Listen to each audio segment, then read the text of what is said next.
தேரிழந்தூர் அர் ரஹீமியா அரபிக் கல்லூரி. உங்கள் ஆண் பிள்ளைகள் 7 ஆண்டுகளில் ஆலிம் பட்டத்துடன் பிகாம், பிபிஏ, பிஏ டிகிரிகளும் பெற்று சிறந்த ஆலிமாக வெளிவர இன்றே தொடர்பு கொள்ளுங்கள்.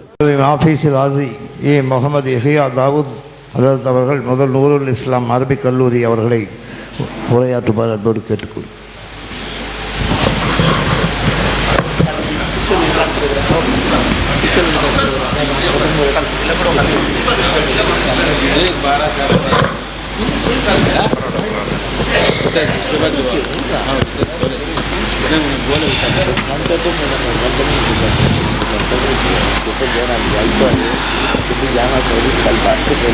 அல்ஹம்துலில்லாஹி வஹ்தஹ் வஸ்ஸலாத்து வஸ்ஸலாமு அலா மன் லா நபிய்ய பஅதஹ் அம்மா பஅத் ஃபக்கத் கால அல்லாஹு தஆலா ஃபில் குர்ஆனில் அஸீம் வல் ஃபுர்கானில் மஜீத் அஊது பில்லாஹி மினஷ் ஷைத்தானிர் ரஜீம் பிஸ்மில்லாஹிர் ரஹ்மானிர் ரஹீம் ஃபீ புயூத்தின் அதீனல்லாஹு அன் துர்ஃபஅ வ யுذ்கர ஃபீஹா இஸ்முஹு யுஸப்பிஹு லஹு ஃபீஹா பில் குதுவி வல் ஆஸால் ரிஜாலுல் லா துல்ஹீஹிம் திஜாரத்துன் வலா பைஉன் அன் ذிக்ரில்லாஹ் வ இகாமிஸ் ஸலாத்தி வ ஈதாஇஸ் ஸக்காத் யகாஃபூன யௌமன் ததகல்லபு ஃபீஹில் குலூபு வல் அப்ஸார்.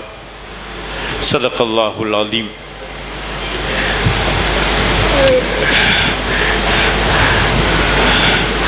ஜலகண்டாபுரம் மஸ்ஜிதே நூர் ஜும்மா பள்ளிவாசலின் மேல்தள திறப்பு விழா நிகழ்ச்சிக்கு மிக பொருத்தமான தலைவராய் ஏராளமான உலமாக்களின் உள்ளங்களை குடிகொண்ட மரியாதைக்குரிய ஆலி ஜனாப் அல்ஹாஜ் எஸ்ஆர் அன்வர் சாஹிப் அண்ணன் அவர்களே, முன்னிலை வகிக்கிற மஸ்ஜிதே நூரினுடைய முத்தவல்லிகள் மற்றும் நிர்வாக உறுப்பினர்களே, வெளியிலிருந்து வருகை தந்திருக்கிற பல்வேறு மஹல்லாவின் நிர்வாக பெருமக்களே, இந்த சிறப்பான பள்ளிவாசலை திறந்து வைத்து சிறப்பான உரையாற்றவிருக்கிற மல்லாஹிருல் உலூம் அரபு கல்லூரியினுடைய ஷேகுல் ஹதீஸ் மரியாதைக்குரிய மௌலானா மௌலவி முஃப்தி சேலம் அரசு காசி மரியாதைக்குரிய அபுல் கலாம் ஹசரத் கிபிலா அவர்களே, போற்றுதலுக்குரிய மௌலானா மௌலவி ஹாஃபிஸ் காரி சேலம் மஸாஹிருல் உலூம் அரபு கல்லூரியின் பேராசிரியர் பெருமகன் அத்தீகுர் ரஹ்மான் ஹசரத் கிபிலா அவர்களே, எனக்கு முன்னால் வாழ்த்துரை வழங்கிவிட்டு அமர்ந்திருக்கிற தாரமங்கலம் ரஹ்மானியா மஸ்ஜிதினுடைய இமாம் பி முஹம்மது ரியாஸ் யூசுஃபி அவர்களே, ஏராளமாய் வருகை தந்திருக்கிற உலமா பெருமக்களே, ஜமாத்தினர்களே, தாய்மார்களே, அல்லாஹு ஜல்ல ஷானஹு வ தஆலாவினுடைய அளப்பெரும் கிருபையினால் நம்முடைய மஹல்லா அல்லது நம்முடைய மஸ்ஜித் ஒரு புதிய விரிவாக்கத்தை கண்டிருக்கிறது. ஒரு வீடு புதிதாக கட்டப்பட்டாலோ அல்லது அந்த வீடு விஸ்தீரணம் செய்யப்பட்டாலோ அவரும் அவருடைய மனைவி மக்களும் அவருடைய குடும்பத்தை சார்ந்தவர்களும் மாத்திரம் மகிழ்ச்சியில் இருப்பார்கள். ஆனால் ஒட்டுமொத்த மஹல்லாவும் மகிழ்ச்சியில் இருக்கிற ஒரே இடம் பள்ளிவாசல் தான். பள்ளிவாசலின் இந்த கட்டட இந்த திறப்பு விழா அது ஒட்டுமொத்த மஹல்லாவுக்கும் மகிழ்ச்சியான இடம். அல்ஹம்துலில்லாஹ்.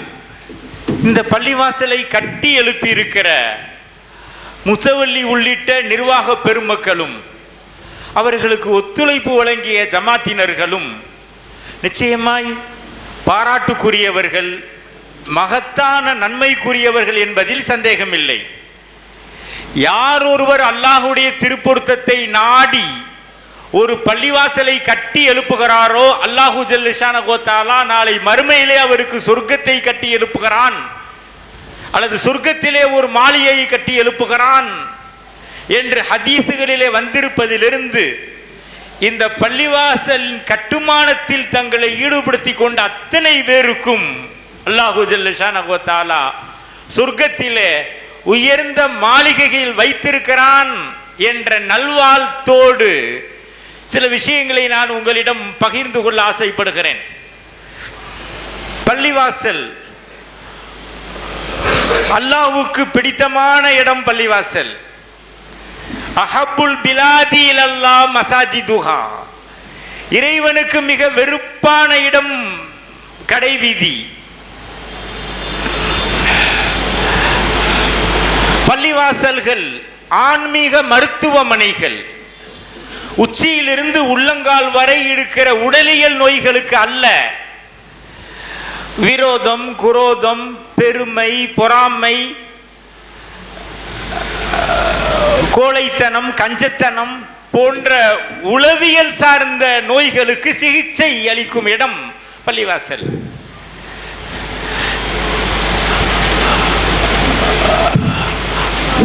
நம்முடைய பாவக்கரைகள் அகற்றப்படும் அறுவை சிகிச்சையால் அல்ல, அழுகை சிகிச்சையால்.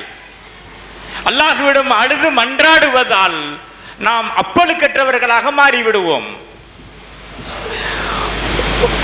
உடல் உழைப்புக்கேற்ற ஊதியம் வழங்கப்படும் இடம் அல்ல இது. உள தூய்மைக்கு ஏற்ற ஊதியம் வழங்கப்படுகிற இடம். பொதுவாய் சொல்லப்படும் பள்ளிவாசல் என்றால் தொழும் இடம் என்று. ஆனால் ஏராளமான சமூக பணிகள் பள்ளிவாசலில் இருந்து முன்னெடுக்கப்படுவதால் இது சமூகத்தின் ஒட்டுமொத்த பயன்பாட்டு தளம் என்று சொன்னால் மிகையாகாது. ஒரு முஸ்லிமினுடைய பிறப்பிலிருந்து இறப்பு வரை அவனுடைய சகல காரியங்களிலும் பின்னி பிணைந்ததுதான் பள்ளிவாசல். பெயர் வைப்பதில் தொடங்கி திருமணம், இன்ன பிற நிகழ்வுகள், குடும்ப பிரச்சனைகளுக்கான சுமூக தீர்வுகள்,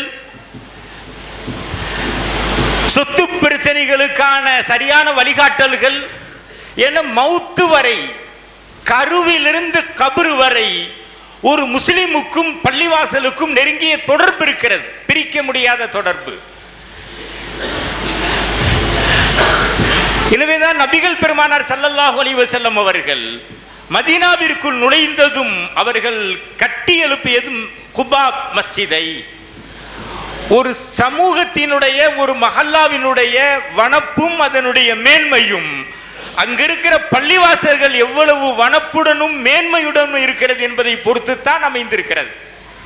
எனவே பள்ளிவாசல் என்பது ஒரு வழிபாட்டு தலம் மாத்திரம் அல்ல, அது அதையும் தாண்டி மொத்த சமூக மக்களின் பயன்பாட்டு தலம் என்றால் அது மிகையாகாது. ஒரு டாக்டர்கிட்ட ஒருத்தர் போனாராம். டாக்டர் 3 நாள் பசிக்கலைங்க டாக்டர். பக்கத்தில் இருந்த ஒரு ஆள் நினைச்சானா அந்த வியாதி நமக்கு வந்தா பரவாயில்லையேண்டு.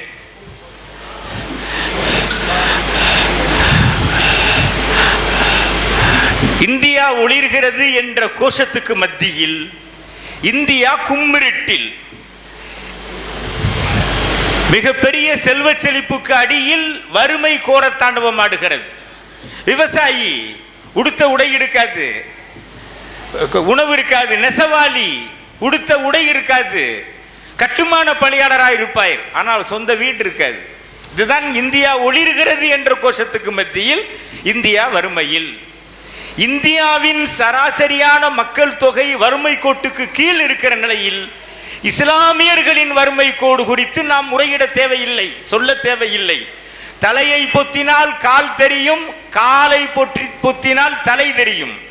கிடைக்கிற வருவாயை வைத்து வீட்டு வாடகையை கொடுத்தா ஏற்கனவே வாங்கி இருக்கிற மல்லிகை கடன் அது ஒரு பக்கம் இழுக்கும். மல்லிகை கடன் அடைக்க போனா வீட்டு வாடகை கொடுக்க முடியாது. தலையை பொத்தினா கால் தெரியும், கால் பொத்தினா தலை தெரியும் என்கின்ற அளவிற்கு வறுமை கோட்டின் கீழ் வாழுகிற சமூகம் இஸ்லாமிய சமூகம். மாத சம்பளமாய் ஒரு சில நூறுகளை பெற காலை முதல் இரவு வரை கால் கடுக்க நின்று படாத பாடுபட வேண்டும். மூச்சு முட்டை இல்ல, அரை வயிறு சாப்பிடக்கூட மூச்சு முட்டை உழைத்தாக வேண்டும்.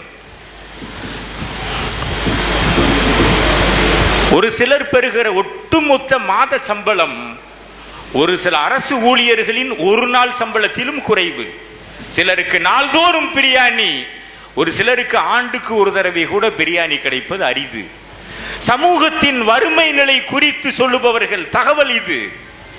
மிக மோசமான வறுமையின் கோரப்பிடியில் இஸ்லாமிய சமூகம் இருந்து வருகிற நேரத்தில் பள்ளிவாசல்களிலிருந்து ஏராளமான நலப்பணிகள் முன்னெடுக்கப்படுவதை பார்க்கலாம். மஸ்ஜிது சேவை குழுக்கள், அங்கங்கே மஹல்லாவில் வசிக்கிற மஹல்லாவாசிகளில் கடும் வறுமையில் இருப்பவர்கள் கண்டறியப்படுகிறார்கள். குடும்ப பொறுப்பை ஏற்றுக்கொள்ளும் ஆண் துணை இல்லாத குடும்பங்கள் கணக்கிடப்படுகிறது. அவங்களுக்கு மாதத்திற்கு ஒரு தடவை உணவு கிட்டு வழங்கப்படுது. மாதத்திற்கு 2 தடவை இறைச்சிக்கான டோக்கன் வழங்கப்படுது. நிறைய தமிழகத்தின் பல்லாயிரக்கணக்கான மஸ்ஜிதுகளில் மஸ்ஜிது சேவை குழுக்கள் உருவாக்கப்பட்டு மக்களினுடைய வறுமை, அவர்களுடைய பசியில் பங்கெடுத்துக் கொள்ளப்படுகிறது. நிறைய பேர் நோயினால பாதிக்கப்படுறாங்க. ஆஸ்பத்திரிக்கு போயிட்டு 5 லட்சங்கிறான் கண்ணை மூடிட்டு. அந்த மாதிரியான பிரச்சனைகளுக்கெல்லாம் மஹல்லாவுனுடைய இமாம்கிட்ட தன்னுடைய நோய் என்ன, இதுவரைக்கும் என்ன டெஸ்ட் பண்ணியிருக்கிறாங்க, அவைகளெல்லாம் கையில் கொடுத்துட்டா அந்த இமாம் மஸ்ஜிது சேவை குழுக்கு அணுகுவார். அவருடைய நோய்கள் சில 1000 ரூபாய்களுக்குள்ளாகவே முழுமையான ட்ரீட்மெண்ட் செய்யப்படுகிறது. பள்ளிவாசல்களில் மஸ்ஜிது சேவை குழுக்கள் மூலமாக மஹல்லாவாசிகளின் பல்வேறு சமூக பணிகள் முன்னெடுக்கப்படுகிறது என்றால் அதற்கு பின்னால் நம்முடைய இந்த பள்ளிவாசல் கட்டமைப்பு இருக்கிறது. நாம் ஜமாத்தாய் இணைந்து நமக்கிடையிலேயே ஒரு தலைமையை தேர்ந்தெடுத்துக் கொண்டு நம்முடைய தேவைகளை நமக்கு நாமே நிறைவேற்றிக் கொள்கிற மிக அற்புதமான கட்டமைப்பு தான் இந்த ஜமாத்துடைய கட்டமைப்பு. இதற்கு பின்னால் இந்த பள்ளிவாசல்களின் பங்கு இருக்கிறது. இந்த பள்ளிவாசல்களினுடைய அமைப்பு மாத்திரம் இல்லாது போயிருந்தால் நம்மை வேட்டையாட நினைக்கிற பாசிச சக்திகள் நம்மை என்றோ வேட்டையாடி இருக்கும்.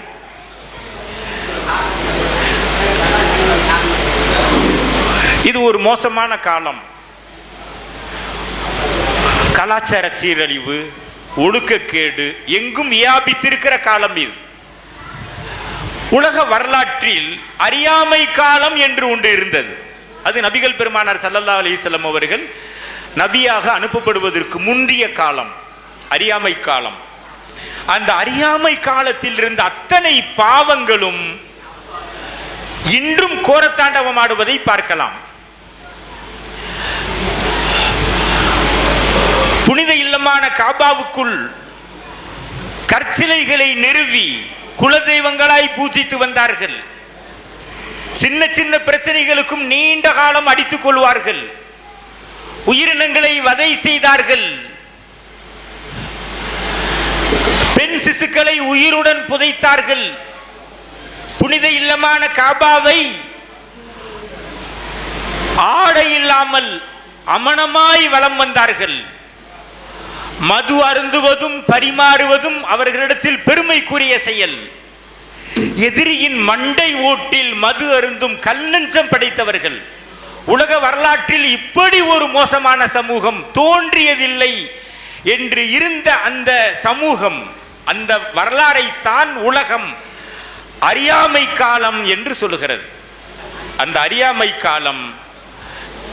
அறியாமை காலத்தில் நிகழ்ந்த அத்தனை பாவங்களும் இன்றும் கோரத்தாண்டவம் ஆடுவதை நாம் பார்க்கலாம். இன்னமின் அஸ்ராத்தி ஸாஅ ஐ யக்ஸுரல் இல்ம் வ யுர்ஃபஅல் ஜஹல். கியாமத் நாளின் அடையாளங்களில் ஒன்று கல்வி காணாமல் போய்விடும், அறியாமை மிகைத்து விடும் என்றார்கள் பெருமானார் ஸல்லல்லாஹு அலைஹி வஸல்லம். ஜினா பெருகிவிடும், மது ஆராய் ஓட ஆரம்பித்து விடும். இன்னைக்கு நடக்குது.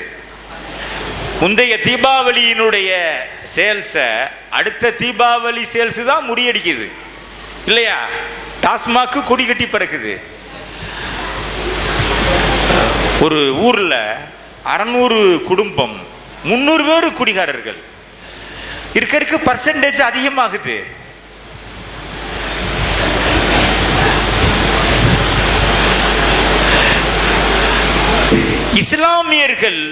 இஸ்லாமியர்களிடத்தில் குடிப்பழக்கத்தையும் போதை பழக்கத்தையும் உருவாக்குவதில் கூடுதல் கவனம் எடுத்துக் கொள்ளப்படுகிறது சக்திகளால்.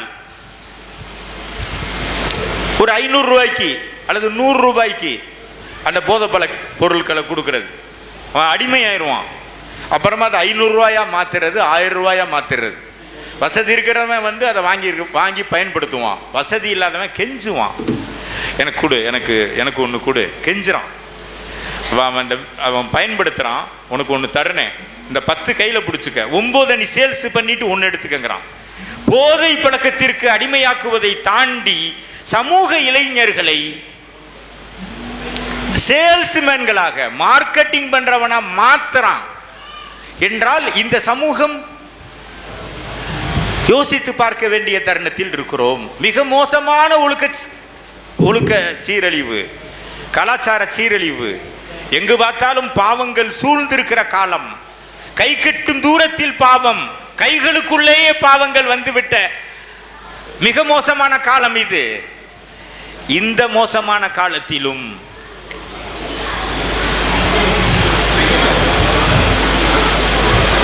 பொதுவாய் இஸ்லாமிய சமூகம் இந்த உலகத்தில் பிற சமூக மக்களோடு கம்பேர் பண்ணி பார்த்தால் முஸ்லிம்கள் ஒழுக்க பாதையில் பயணிக்கிறார்கள் என்று சொல்ல வேண்டும். அல்லது முஸ்லிம் சமூகத்தில் உள்ளவர்கள் இது போன்ற பாவங்களில் பிறரோடு கம்பேர் பண்ணி பார்க்கிற பொழுது குறைந்த எண்ணிக்கையிலேயே இருப்பதை நாம் பார்க்கிறோம் என்றால் அதற்கு பின்னால் இந்த பள்ளிவாசல் இருக்கிறது. பள்ளிவாசலில் நடத்தப்படுகிற அடிப்படை கல்வி, ஜும்மா பயான், பெண்கள் பயான் நிகழ்ச்சி, இது போன்ற பயான் நிகழ்ச்சிகளுக்கு பங்கு இருக்கிறது.